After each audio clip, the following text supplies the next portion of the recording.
Jenderal Polisi Purnawirawan Haji Tito Karnavian, Menteri Sosial Republik Indonesia Dr. Handes Kiai Haji Saifullah Yusuf atau Gus Ipul, Wakil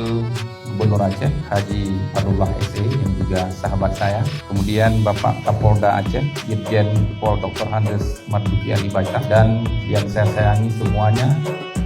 masyarakat yang terdampak bencana yang hari ini akan menerima bantuan secara simbolis dari Bapak Menteri Sosial dan Bapak Menteri Dalam Negeri Republik Indonesia